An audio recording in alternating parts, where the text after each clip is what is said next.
Guys இன்றைக்கி வந்து wound healing process பற்றி பார்ப்போம். wound healing ப்ராசஸில் வந்து 2 மெக்கானிசம் இன்வால்வ் ஆக போகுது. ஒன்று வந்து ரீஜென்ரேஷன், இன்னொன்று வந்து ஸ்காரிங்.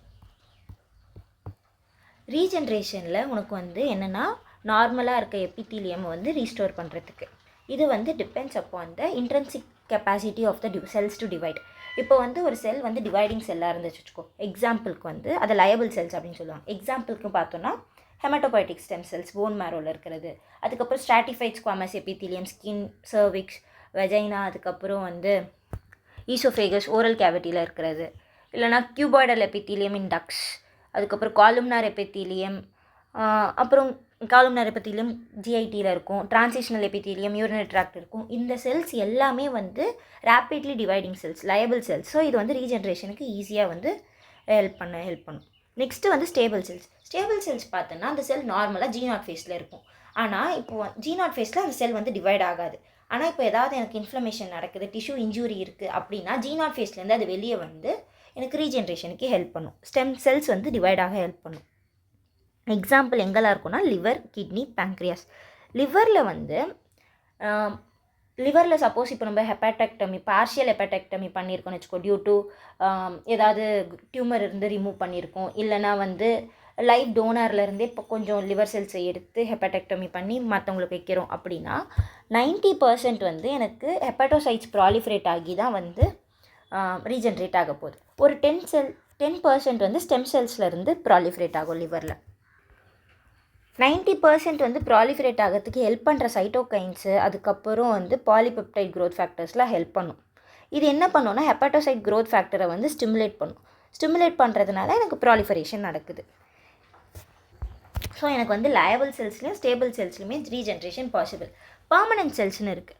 பர்மனெண்ட் செல்ஸில் எனக்கு வந்து கெப்பாசிட்டி டு டிவைடே வந்து இருக்காது. எக்ஸாம்பிள் பார்த்தோன்னா ஹார்ட்டில், பிரெயின்லலாம் எனக்கு வந்து டேமேஜ் ஆச்சுன்னா ஆச்சு தான். எனக்கு வந்து அங்கே ரீஜென்ரேஷன் கெப்பாசிட்டி இருக்காது. அங்கே வந்து எனக்கு ஸ்காரிங் மெக்கானிசம் தான் இருக்கும். ஸ்காரிங்னா என்னென்னா டெபாசிஷன் ஆஃப் ஃபைப்ரஸ் டிஷ்யூ. ரீஜென்ரேஷன்னா எனக்கு வந்து நார்மல் எபித்தீலியமை ரீஸ்டோர் பண்ண ஹெல்ப் பண்ணுறது தான். எனக்கு இந்த wound வந்து 2 டைப்பாக இருக்கலாம். Primary intention, secondary intention. Primary இன்டென்ஷன்னா எனக்கு க்ளீன் கட் wound. இப்போ சர்ஜிக்கல் woundsலாம் வந்து ப்ரைமரி இன்டென்ஷனில் வரும். இன்ஃபெக்ஷன் அவ்வளோவா இருக்காது. இதே வந்து செகண்டரி இன்ஃபெக்ஷனா due to any infection, ulcers, அது மாதிரி கொஞ்சம் டெப்த்தாக இருக்குது wound அப்படின்னா எனக்கு வந்து அது செகண்டரி இன்டென்ஷனில் வந்துடும். எனக்கு ப்ரைமரி இன்டென்ஷனில் வந்து ஹீலிங் ப்ராசஸ் வந்து ஈஸியாக நடந்துடும். ஆனால் செகண்டரி இன்டென்ஷனில் வந்து லாங் ஹீலிங் ப்ராசஸ் இருக்கும் எனக்கு. ஆனால் பெரிய wound அதை க்யூர் பண்ணவும் டைம் அதிகமாகும். எனக்கு இப்போது வந்து ரீஜென்ரேஷன் நடக்கலை, ஸ்காரிங் மெக்கானிசம் தான் போக ஆகணும்னா என்ன நடக்கும்னா எனக்கு ரீஜென்ரேஷன்னா நார்மலாக க்ரோத் ஃபேக்டர்ஸ் வந்து எக்ஸ்ட்ரா செல்லுலார் மேட்ரிக்ஸில் இருக்கும், அது வந்து சரி பண்ணிடும். ஸ்காரிங் எப்படி நடக்கும்னு இப்போ பார்ப்போம். இப்போ வந்து ஒரு சர்ஜிக்கல் wound எடுத்துப்போம். எக்ஸாம்பிளுக்கு ஒரு கட்டு இருக்குது. கட்டு இருந்துச்சுன்னா எனக்கு வந்து ஒரு கிளாட் ஃபார்ம் ஆக போகுது. இந்த கிளாட் வந்து ஃபார்ம் ஆகிறது வந்து ஸ்கேப் அப்படின்னு சொல்லுவாங்க. இப்போ எனக்கு இந்த கிளாட் ஃபார்ம் ஆகிறம்போது எனக்கு வந்து இது ஒரு பேஸ் மாதிரி ஆக்ட் ஆகும். ஏன்னா நியூட்ரோஃபில் வந்து இப்போது பிளட்டில் போயிட்டுருக்கு. ஸோ எனக்கு இங்கே கிளாட் இருந்துச்சுன்னா அது நியூட்ரோஃபில்லை இன்ஃபில்ட்ரேட் பண்ணிவிட்டு அந்த இடத்துல ஸ்டிக் பண்ண வச்சுக்கும். ஸோ இப்போ வந்து எனக்கு நியூட்ரோஃபில்லாம் அந்த இடத்துல அக்யூமுலேட் ஆகுது. நியூட்ரோஃபில் அக்யூமுலேட் ஆனாலே எனக்கு மேக்ரோஃபேஜஸ் ஒரு 3rd டேயில் வந்து வந்துடும். மேக்ரோஃபேஜஸ் வந்தாலுமே எனக்கு வந்து M2 பாத்வே வந்து ஆக்டிவேட் ஆகும். M1 பாத்வே வந்து இன்ஃப்ளமேஷன் ப்ராசஸ் ஸ்டிமுலேட் பண்ண போகிறது. ஆனால் wound healingல நம்மளுக்கு M2 ஆன்டி இன்ஃப்ளமேஷன் ப்ராசஸ் நடக்கணும். ஸோ M2 பாத்வே வந்து ஸ்டிமுலேட் ஆகும். M2 பாத்வே ஸ்டிமுலேட் ஆச்சுன்னா எனக்கு வந்து க்ரோத் ஃபேக்டர்ஸ், அதுக்கப்புறம் வந்து க்ரோத் ஃபேக்டர்ஸ்லாம் ரிலீஸ் பண்ணும். இந்த க்ரோத் ஃபேக்டர்ஸ்லாம் வந்து 2 டைப்புக்கு ஹெல்ப் பண்ண போகுது. ஒன்று வந்து ஃபார்மேஷன், இன்னொன்று வந்து stabilisation. Formation of which new blood vessels, growth, அந்த இருக்க ஃபைப்ரோசிஸ், அதுக்கெல்லாம் ஹெல்ப் பண்ண போகுது. ஸ்டெபிலைசேஷன்னா ஃபார்ம் பண்ணிவிட்டு அது ஒரு ஸ்டேபிள் பண்ணுறதுக்காக எனக்கு வந்து சில ஃபேக்டர்ஸ் ஹெல்ப் பண்ணும். எக்ஸாம்பிள் TGF பீட்டா வந்து ஃபைப்ரோபிளாஸ்ட் இன்க்ரீஸ் பண்ணும். ஃபைப்ரோபிளாஸ்ட் இன்க்ரீஸ் ஆச்சுன்னா கொலாஜன் டெபாசிட்ஸ் இருக்கும்.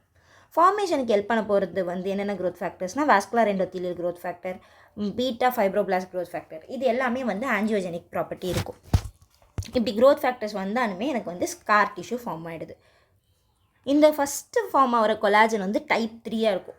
டைப் 3 வந்து கொஞ்சம் வீக்காக இருக்கும். ஸோ அது வந்து போக போக என்ன ஆகும்னா டைப் 1 கொலாஜனாக மாற ஆரம்பிக்கும். டைப் 1 கொலாஜன் எங்கே இருக்கும்? போன்ஸில் இருக்கும். ஸோ எனக்கு வந்து கீழே டெபாசிட் ஆகிறது வந்து ஸ்ட்ராங்காக இருக்கும். ஸோ ஸ்டெபிலிட்டி ப்ரொடியூஸ் ஆகும். எனக்கு வந்து இப்போ வந்து அந்த ஸ்கார் ஃபார்ம் ஆகிட்டானே அது வந்து நார்மலாக சேஞ்ச் ஆகணும். அதுக்கு வந்து அந்த கொலாஜன்லாம் ரிமூவ் ஆகணும் ஒரு கொஞ்ச நாள் கழிச்சு. அதுக்கு வந்து ரீமாடலிங் நடக்கும். ரீமாடலிங்க்கு ஹெல்ப் பண்ண போகிறது வந்து மெட்டாலோப்ரோட்டியேசஸ். மெட்டாலோப்ரோட்டியேசஸ்னால் ஜிங்க் டிபெண்ட் பண்ணியிருக்கும். அதுக்கப்புறம் வந்து மெட்டாலோப்ரோட்டியேசஸில் என்னெல்லாம் இருக்கும்னா கொலாஜினேசஸ் இருக்கும். இட் ஆல்சோ க்ளீவ்ஸ் ஜெலட்டின், அதுக்கப்புறம் ஃபைப்ரோனெக்டின், எக்ஸ்ட்ரா செல்லுலார் மேட்ரிக்ஸ் எல்லாம் க்ளீவ் பண்ணும். This metalloproteases is regulated by growth factors and cytokines.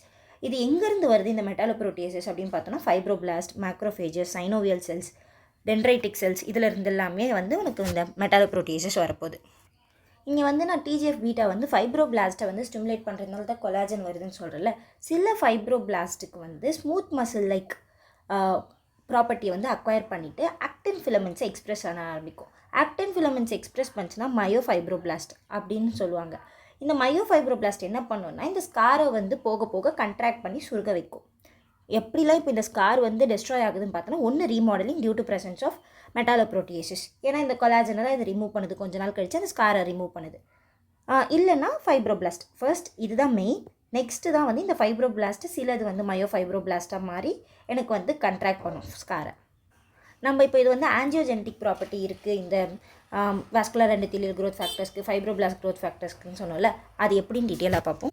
எனக்கு ஆன்ஜியோஜெனஸில் மொத்தமாக 6 ஸ்டெப்ஸ் இருக்குது. என்னென்னா ஃபஸ்ட்டு வேசோடைலேஷன். ஏன் வேசோடைலேஷன் நடக்குது? நைட்ரிக் ஆக்சைடு, அதுக்கப்புறம் வாஸ்குலர் எண்டோதீலியல் க்ரோத் ஃபேக்டர்னால் வேசோடைலேஷனுக்கு ப்ரொமோட் பண்ண போகுது. அதுக்கப்புறம் ஆன்ஜியோஜெனிக் ஸ்விட்ச் வந்து ஆக்டிவேட் ஆக போகுது. அதனால தான் எனக்கு இந்த வேசோடைலேட்டர்ஸ் எல்லாமே ஆக்டிவேட் ஆகுது. த்ரோம்போஸ்பாண்டிலின், அதுக்கப்புறம் வந்து ஆன்ஜியோஸ்டாட்டின் எல்லாமே வந்து டிக்ரீஸ் ஆகிடும். இப்படி டிக்ரீஸ் ஆகிறதுனால எனக்கு வேசோடைலேஷன் நடக்குது ஃபர்ஸ்ட் ஸ்டெப். நெக்ஸ்ட்டு வந்து பெரிசைட்ஸ் வந்து செப்பரேட் ஆகும். பெரிசைட்ஸ் வந்து எங்கே இருக்குன்னா அப்ளூமினல் சர்ஃபேஸ். அப்ளூமினல் சர்ஃபேஸ்ன்னு சொல்லும்போது இதான் வந்து லூமென்னா, இது வந்து லூமினல் சர்ஃபேஸ், இது அப்ளூமினல் சர்ஃபேஸ். இந்த இடத்துல எனக்கு பெரிசைட்ஸ் இருக்கும். இந்த பெரிசைட்ஸ் வந்து டிட்டாச் ஆகுது. இப்போது இப்படி டிட்டாச் ஆகிட்டு எனக்கு வந்து எண்டோதீலியல் செல்ஸை வந்து மைக்ரேஷன் பண்ண ஹெல்ப் பண்ணும். Plus proliferation of endothelium. எனக்கு எண்டோதீலியல் செல்ஸ் வந்தால் மட்டும் போதாது, அது வந்து ப்ராலிஃபரேட்டாக ஆகணும். ஏன்னா எனக்கு வந்து இந்த இடத்துல பிளட் வெசல் ஃபார்ம் ஆகணும். ஆன்ஜியோஜெனிஸ் தான் என்னது? Formation of blood vessels. So endothelial cells வந்தால் மட்டும் போதாது, எனக்கு அந்த இடத்துல பிளட் வெசல்ஸ் ஃபார்ம் பண்ணால் அதோட ப்ராலிஃபரேஷனை இன்க்ரீஸ் பண்ணும்.